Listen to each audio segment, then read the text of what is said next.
Daniel, l'homme qui croyait encore.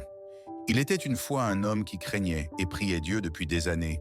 Il priait pour avoir une femme. Pas n'importe laquelle, une femme de Dieu, une compagne avec qui marcher dans la foi, aimer, relever, bâtir un avenir à deux, sous le regard du ciel. Mais Dieu restait silencieux. Un soir, à la sortie d'une réunion de prière, Daniel craqua. Le cœur lourd, frustré, il s'arrêta sur une grande place. Le ciel était clair. Il leva les yeux, ferma les poings et dit « Seigneur, je ne bougerai pas d'ici tant que tu ne m'auras pas montré ma femme. Et pour te montrer ma foi, voici mon critère. Que la dernière personne à rester sur cette place soit celle que tu as choisie. » Les minutes passèrent. Les gens riaient, marchaient, prenaient des selfies. Puis la place se vida peu à peu.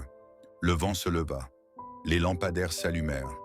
Daniel resta, assis, immobile, priant en silence. Puis, une silhouette. Une femme restait, sale, débraillée.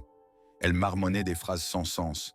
Elle riait, parlait aux pigeons, pleurait, criait contre des ennemis invisibles. Perdu, brisé, Daniel sentit son cœur se crisper. « Seigneur, non, pas elle, tu as du mal comprendre. » Mais quelque chose en lui l'appelait à s'approcher. Il respira profondément et s'avança. « Bonsoir, dégage, espion du gouvernement céleste. » Daniel recula, abasourdi. Elle le poursuivit en hurlant. Ce soir-là, il rentra humilié, bouleversé. Et dans sa chambre, il s'adressa à Dieu en colère. « Comment ai-je pu croire que c'était toi ?» Mais le lendemain, il la revit, plus calme. Elle s'appelait Élise. Quelque chose en lui persistait, aide-la. Il obéit, pas par amour, par compassion, par foi. Il l'aida à s'asseoir, il pria pour elle, il lui apporta à manger, il lui récitait des psaumes, la bénissait en silence. Les gens se moquaient. « Il veut épouser une folle !» Mais lui n'écoutait plus les voix humaines, il écoutait celles de Dieu. Et un soir, en pleine rue, Élise tomba à genoux, en hurlant. Daniel posa la main sur elle, pria avec tout ce qu'il avait. Elle trembla, elle cria, puis se calma. Quand elle releva la tête, ses yeux étaient clairs, lucides, neufs. « Où suis-je » demanda-t-elle doucement. Les jours suivants, Élise se transforma. Son visage s'éclaira. Sa voix retrouva de la douceur. Elle parlait avec sagesse, intelligence. Elle riait. Elle raconta son histoire. Issue d'une famille aisée, promise à un grand avenir.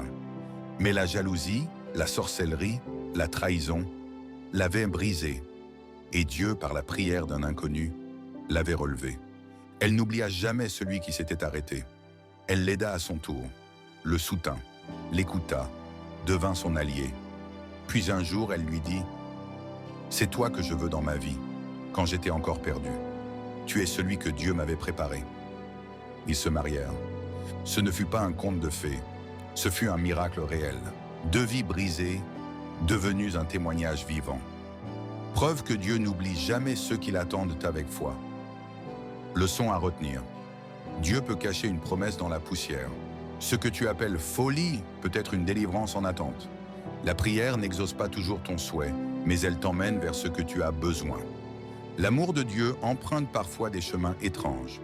Ceux qui marchent sans tout comprendre finissent par voir sa gloire.